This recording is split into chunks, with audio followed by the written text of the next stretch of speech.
Welcome to the Infinite Spark of Being podcast. My name is Keith Welsh, and those of you watching are going to be joining me on an early morning drive down A1A in South Florida. Those of you listening will just listen to me drive down A1A at 6:52 a.m. Today, we're going to look at the first chapter of the Bhagavad Gita. I'm going to start going through the chapters and verses periodically with you guys because so many of you had so many questions about it. So why not get into it? But today's the first chapter, and it's often referred to as the yoga of dejection. It's given a lot of names in different books with different commentaries, but it's known as the yoga of dejection, and I will talk about that after this. Go to the infinitesparkofbeing.com. Oh, real quick, somebody reached out and mentioned the hilarity of some of the ads that take place during this podcast. I don't pick them. I'm glad that you guys think it's funny, and not offended by it, because some of it apparently is just like, some of it I'm offended by. I'm like, what the fuck? But just know that I don't pick them. You kind of get to, you say, hey, this is what this podcast is about, so act accordingly, and then the advertising people just take a shit all over it because they're, fucking sick. Some of you in advertising understand that. I understand. But I worked in marketing, advertising, design for 18 years. I get it. Okay. theinfinitesparkofbeing.com, the Patreon. We'll talk about this first. There's now 4 tiers. There were 3, now there's 4. There is the $1 support tier, the $5 kindness tier, and then there is the Journey tier and the Awake tier. The Journey tier is $10 a month, gives you access to the first Wednesday of every month online gathering, as well as the email that accompanies it. If you're part of the Awake tier, the $20 a month, there are 2 meetings now, 2 Wednesdays a month, also preceded by emails that will be dealing with the topic, some sort of reading or something. Nothing big, not a lot of reading. My goal there is to create a community. Some of you realize that by the podcast I released before this that's not out yet, which is essentially a rant. It's a rant, I'm sorry, titled Spiritual Community, because I'd like to create some sort of a community. That's my goal. That's my intention. That you guys connect. You guys, we create community where we can, I have information, and that information is meant for everyone. That information is not meant for a few. So it's, I don't particularly identify with some of the silliness online. I saved 2 kooky reels the other day. One was this guy talking about how his spirit guides instructed him to buy the top of the line Prius and not the bottom of the line Prius. And the other one was a woman saying, hey, would you like to be a 13 moon priestess like me? No, it was, hey, how do I become a 13 moon priestess like you, Eden? Which I'm sure is her birth name. So, but that whole vibe, I believe in manifestation. I believe in the law of attraction, but I believe a more reasonable view of it, which is based somewhere in spirituality and fucking neurology. Because I believe they're one and the same. They're not mutually exclusive. That's the problem, is that they being fucking everybody, has separated spirituality from the material world, where they're both very much involved with each other. But what I always find interesting about this, and those of you with your guides, I get it. I've been to mediums. Apparently I have a spirit guide named Edgar that's been with me my entire life. But I also have a consciousness. I also have a subtle body and a mind, and I think that plays a big role. Something to understand when you think about you getting quote-unquote messages from beyond. Remember, the ego's main function is reality testing. Reality testing is the piece of the mind that separates you from everything. So when we are actively separating ourselves from our quote-unquote guides, our God, our whatever, that's the ego. So when you are merged with those things, living in more of a non-dualistic state, that's not the ego. So yeah. Okay, so that's the Patreon. There's also a donate. There's an option to donate. Because there's the information for PayPal and Venmo. If you like this content, you appreciate everything that I do, just know that I do it all myself. Like right now, the third book, I am doing all of the typesetting, everything for it, because I have a history in design. But I do everything. I do all of it. I don't have anyone helping me. My girlfriend's really good for stuff. She's much smarter than me. The store's up there, which is, all again, like, creating all that stuff. So it does help me out a lot. Okay. As do the ads for artificial breast milk that apparently occurred during this podcast. Also, click the About button, read a little bit about me. Those testimonials that you see, those are people that have done thought transformation and restructuring with me over the years. So that is a technique that I developed. I was trained in other modalities. This is kind of my version of all of them, which is something I've used to move trauma from the right side of the brain to the left side of the brain, essentially. Trauma, grief, and it doesn't necessarily have to be traumatic. There's things that happen to us that aren't traumatic per se, but they definitely fuck us up.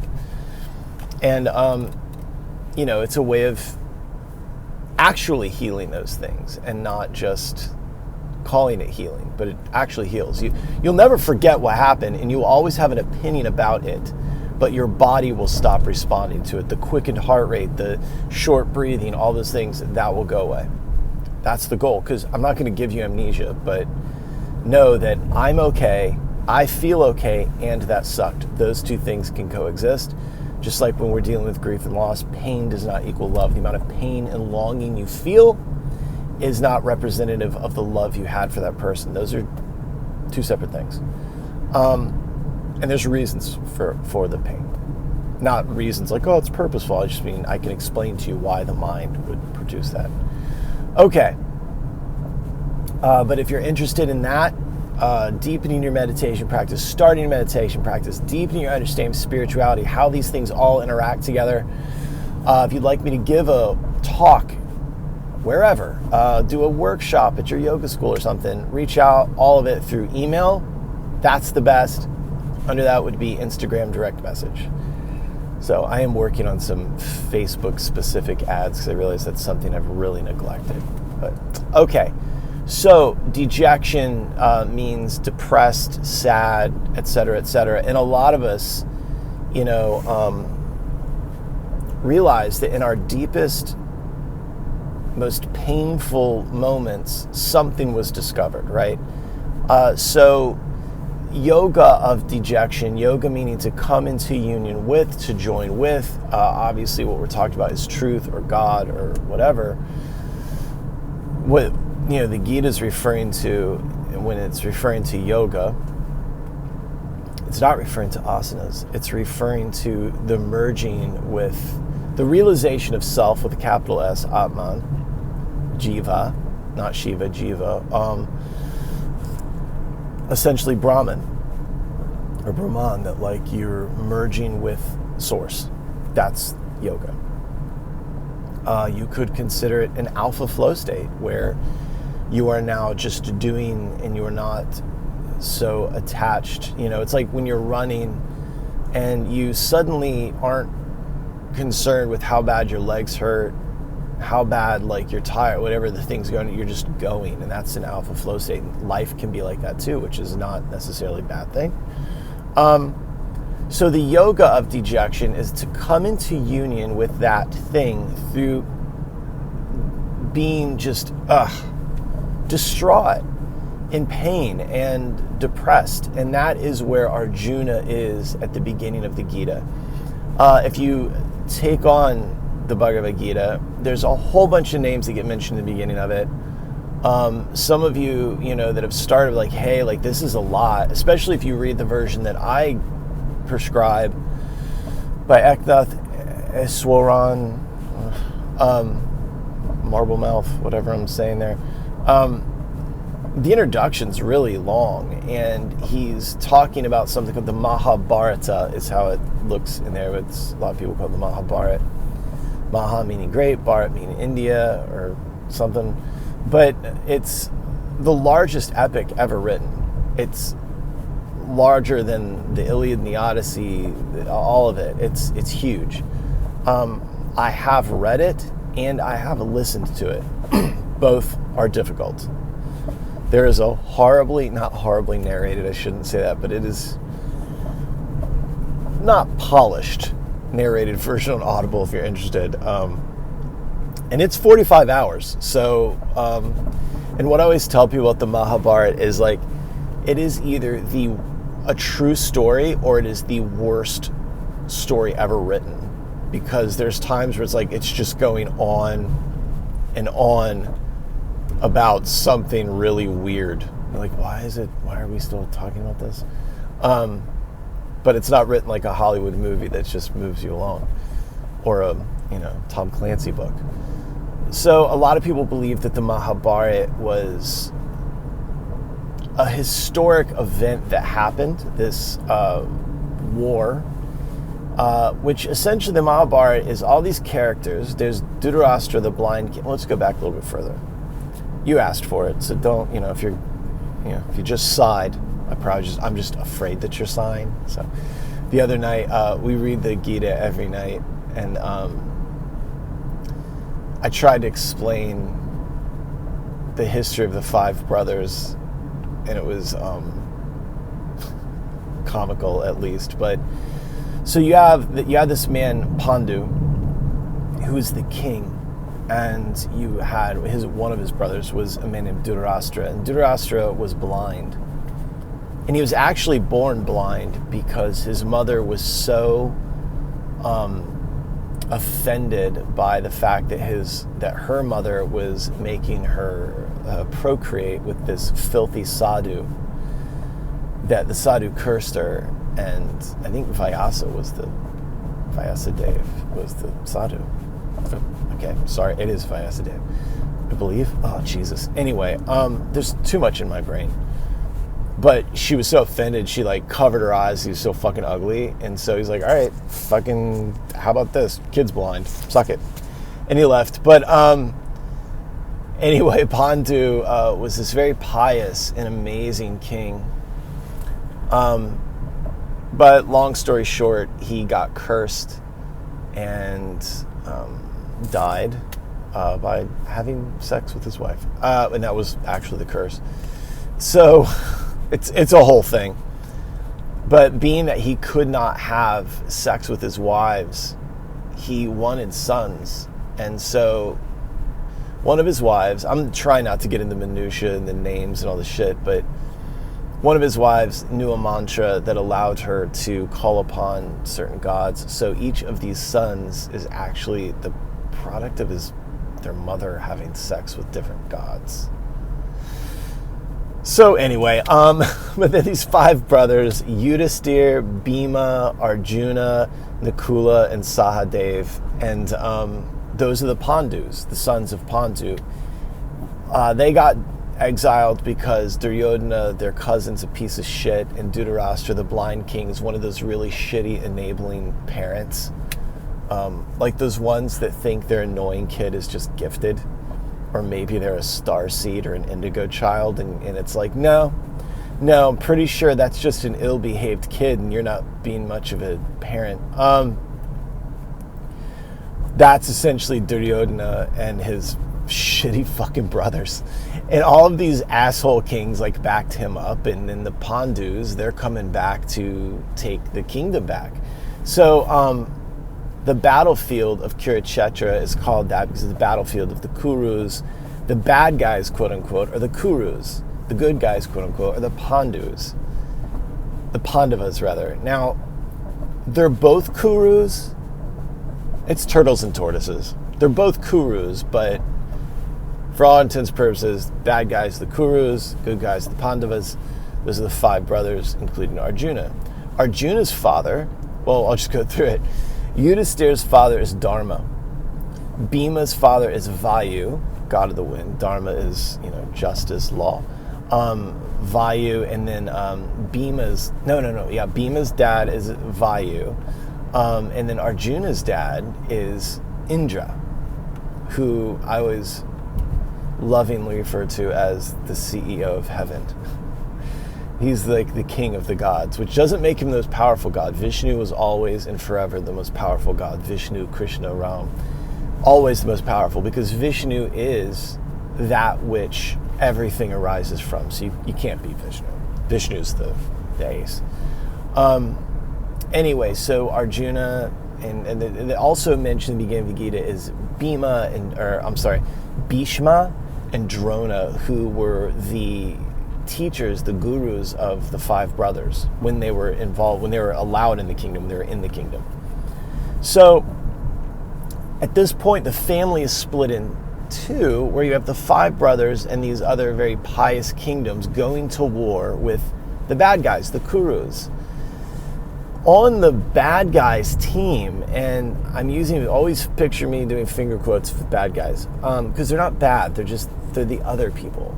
But they're not, like Duryodhana is going to destroy everything. Karna is over there, who's actually a brother of the Pandavas, which is a whole other story. The Mahabharata is like a lot of stories within stories within stories.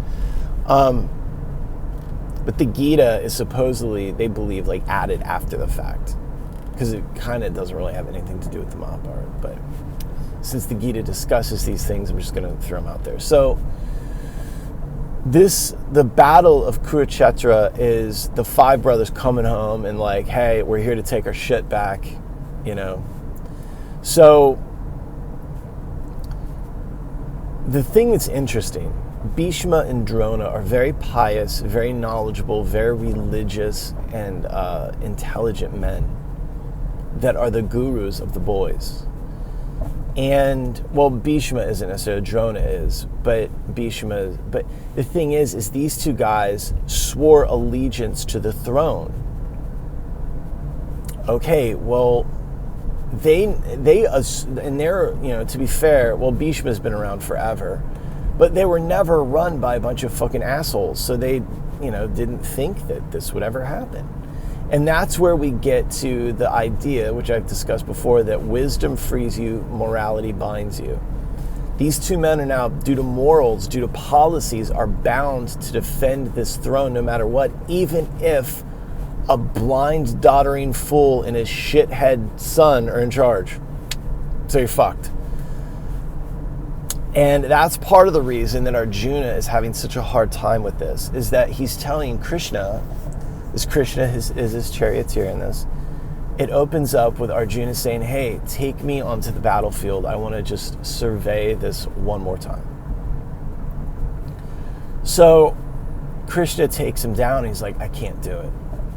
This is the yoga of dejection. That this dejected, he's trembling, he's fallen, he's, the famous line that the bow Gandiva has slipped from my hand, and he's dropped his weapon, the Gandiva. And now the reason that this is important is because up until this point through the Mahabharata, Arjuna has been, he's part of the Shastriya class, so he has been nothing but the consummate warrior, the almost perfect person. Him of all of the brothers, being that Indra is his dad,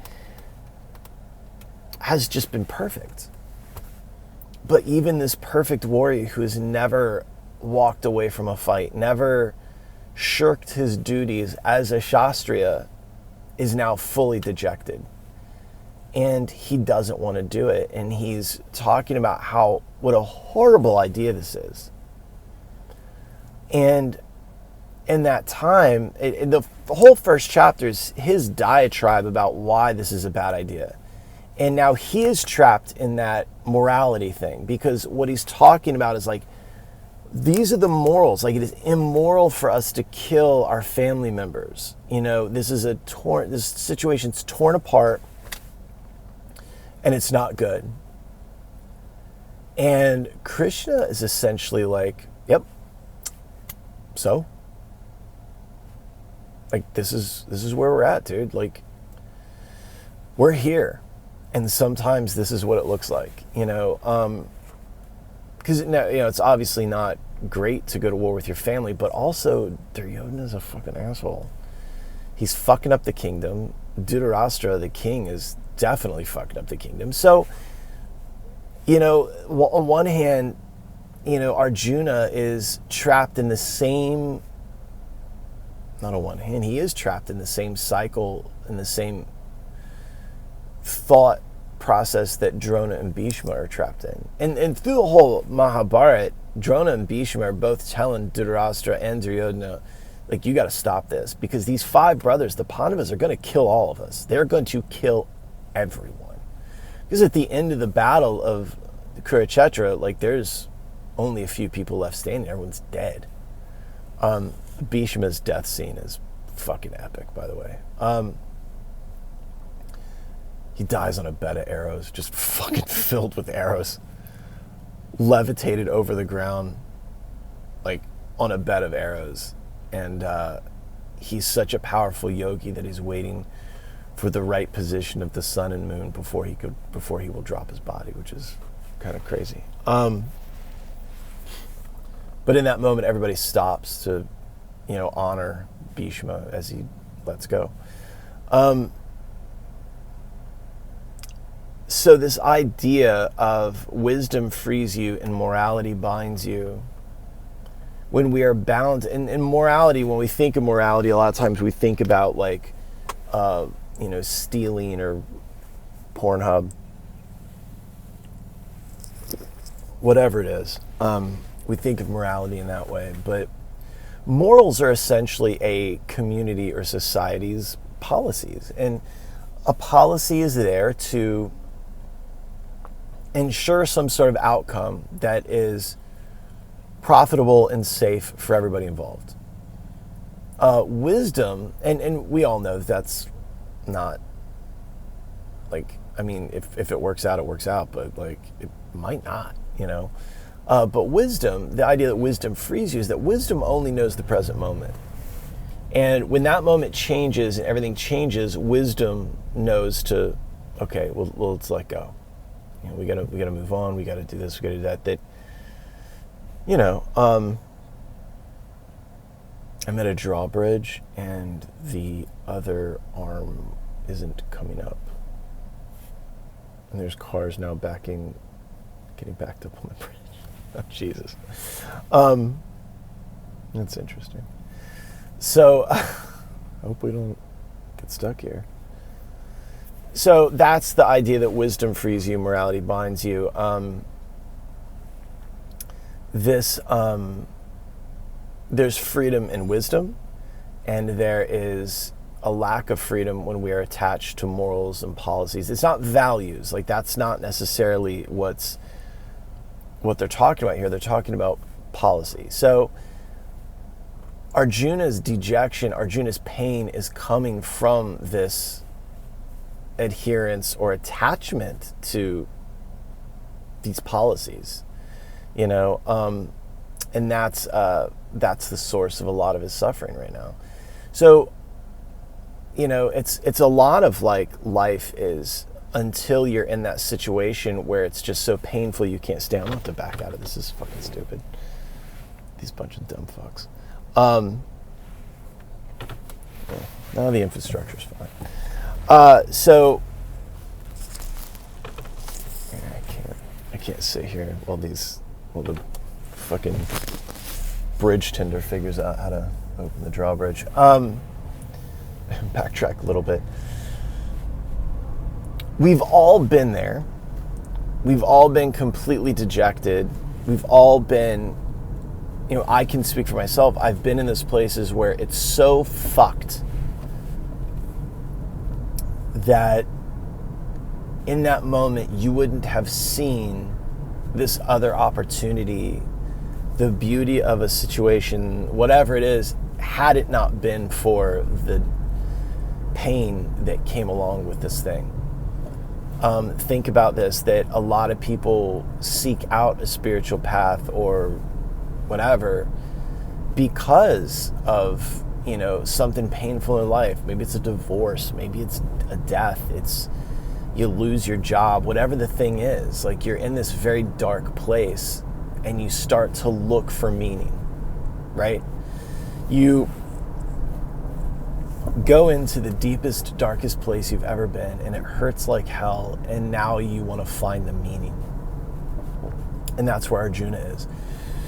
And what is very interesting to me, I've heard a lot of teachers mention this, that Krishna, the word Krishna means darkness, like, and that gets translated a lot of different ways, but you meet God, you find God in the deepest, darkest places, and that's kind of what's happening here. If you go into the allegory of the chariot being the body, the horses being the senses, Arjuna being the mind, and Krishna being the higher self, or Atman, self, soul, that Arjuna's being the mind, it's in its darkest, most painful place where it's ready to give up. Because that's the other thing, is Arjuna is trying to compromise with Krishna. He's trying to compromise with God and try to get out of this thing somehow. And so, dude, it's crazy down here. People are fucking nutty. So he's trying to compromise, right? He's trying to weasel his way out of this battle, this very difficult, painful thing that he has to do. So, the mind goes into these deep, dark places, and that's where we find God. That's where we find ourself. That's where we find our higher self. That's where we find everything that we need. It's there, and it's within us, right? Krishna is in the body, super soul, Atman. It's within you, your higher self, the divine mind, which I've talked about, which I talk about a lot in the new book. It's there, it's in you, within you. If you think of it just as, if you need a place to put it, it's within you. So you find God, Krishna, darkness, you find it in the deepest, darkest places where and I don't mean like a sketchy alleyway at a porn store. I mean like within yourself, like you get to those dark places within yourself. You get to those dejected places where it hurts the most, and that's where you hear you hear what you need to hear. And so Arjuna is in this place where he's completely dejected.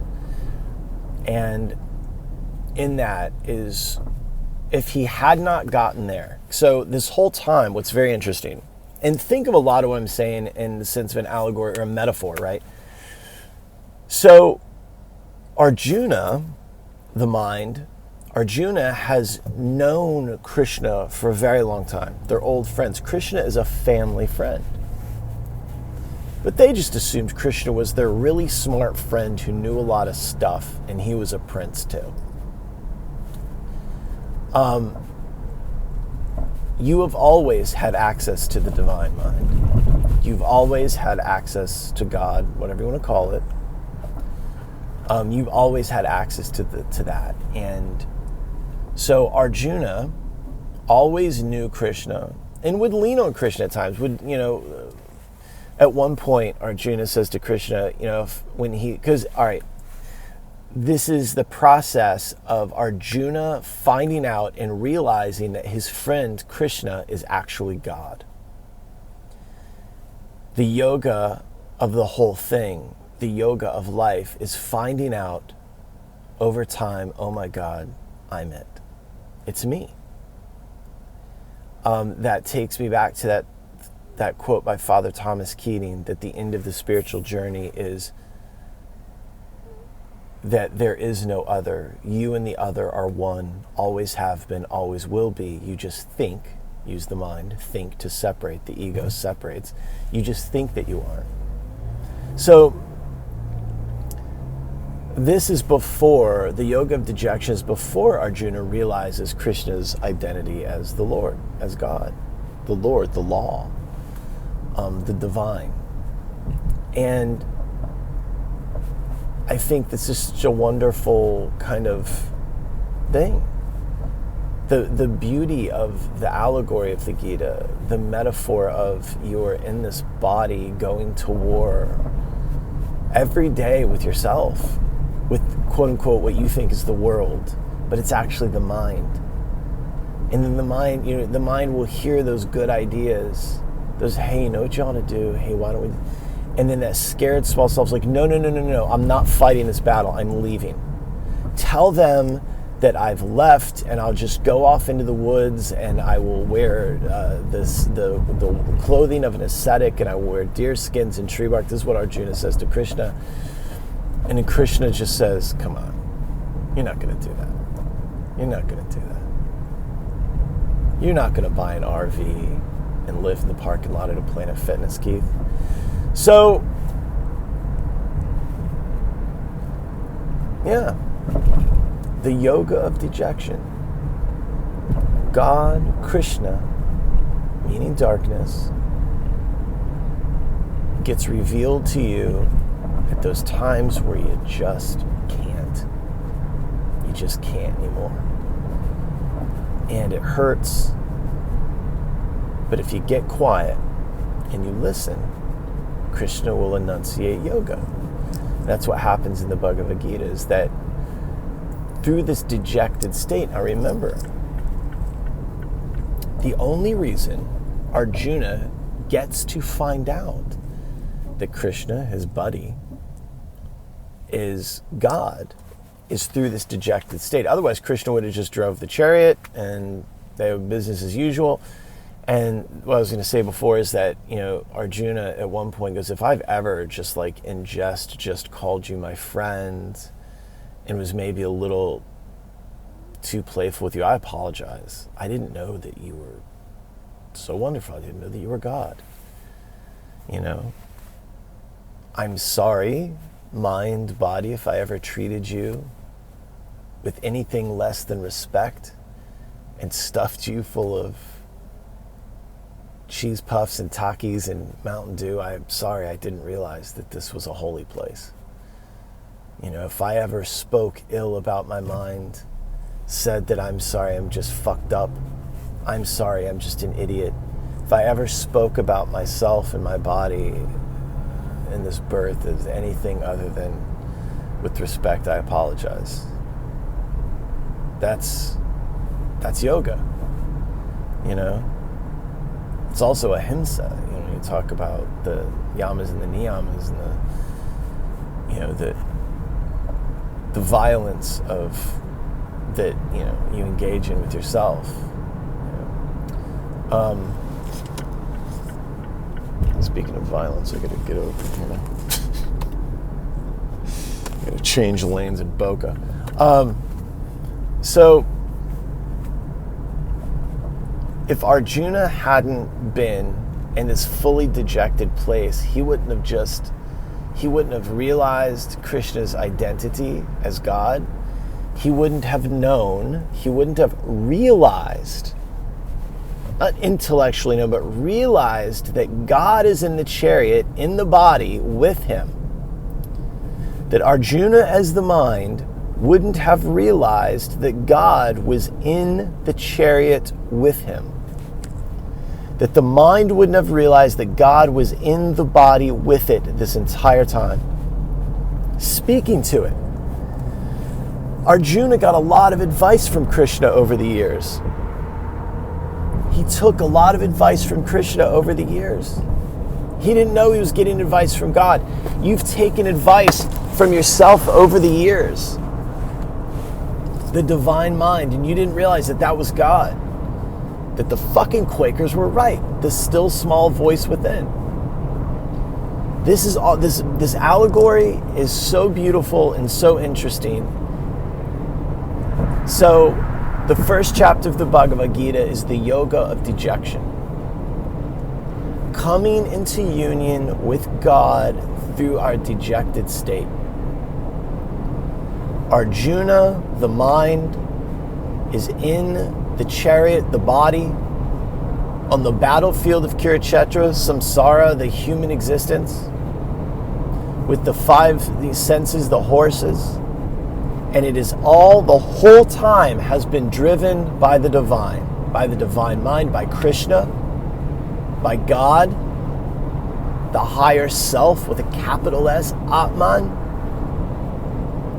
The whole time it was there. It was right next to you the whole time.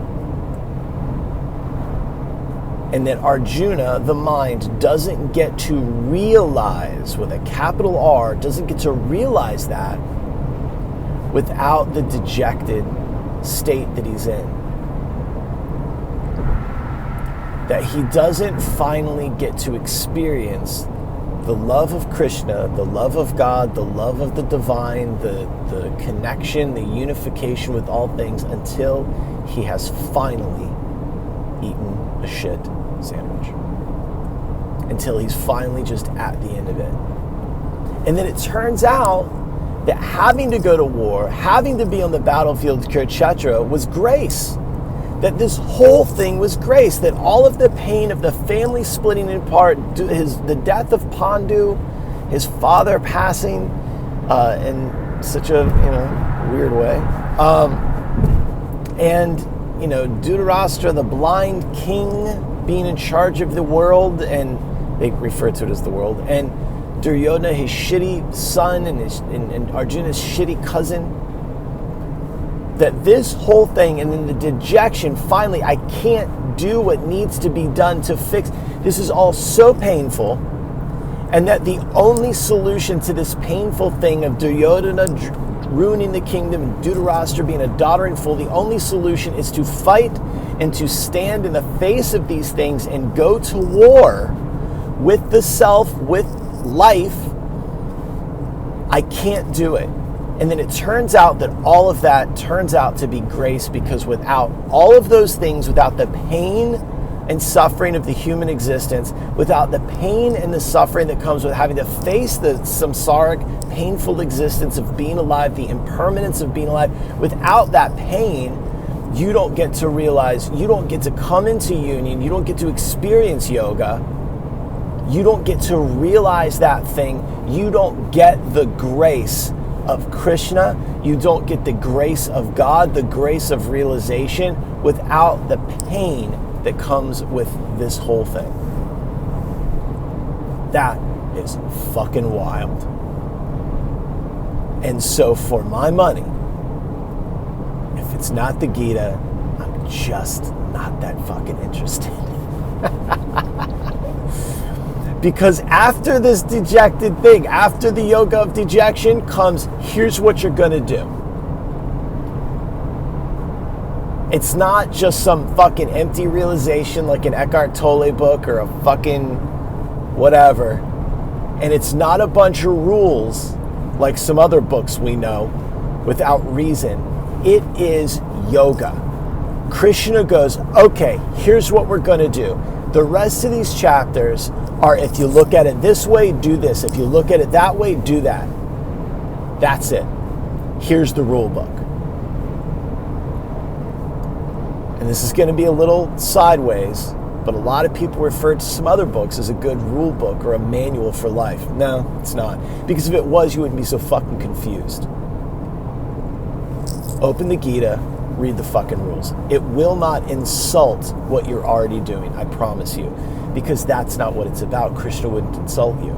Other people would insult other religions and other theories and other philosophies. Yes, they probably would. But Krishna says, whatever you worship, whoever you worship, you are actually worshiping me. It's okay. It's all one thing. Because Krishna is an emanation of Vishnu, the sustaining aspect of Source, of God. The thing about God, the thing about Source, the thing about whatever it is that you're talking about that sustains life. Yeah, that's Vishnu, that's Krishna. So it's okay. And when Bhagwan Das said, if you go to that tree every day and you pray to that tree, God will meet you at that tree. That's the Gita. That's what Krishna's talking about. So, without the dejection, there is no yoga. Without the pain, there is no realization. Without grace, there is no realization. So once you realize, with a capital R, that the dejection and the pain and the suffering are grace, now you're on the path. Now, rather than being afraid of pain and suffering, you don't necessarily welcome it because it always sucks, but you're curious. You're at least curious about what it is and what this has to teach you. Think about that. Think about the pain, because if you're listening to this, if you're following any of this, it's because you're interested. You're curious. There's got to be something else. You are Arjuna. Arjuna essentially is looking at Krishna and go, what the fuck is the point? What is the point of this? This is crazy. What are we doing? And Krishna goes, oh, you wanted another point? Okay, I'll tell you the point. So Krishna lets him know. Very interesting. That is chapter 1 of the Bhagavad Gita. I'm explaining it as best I can. I hope that made sense. If you have questions, always reach out. I will talk about the Bhagavad Gita all day. Since we're talking about it, Hare Krishna. Hari is the H-R-A-R-E is the feminine aspect of God, Radha and Krishna. So Hare Krishna. And that is my attempt at starting to unravel the Bhagavad Gita for you. I recorded this early because I'm about to do a field trip / vacation that will be another episode that is going to be wild and fun.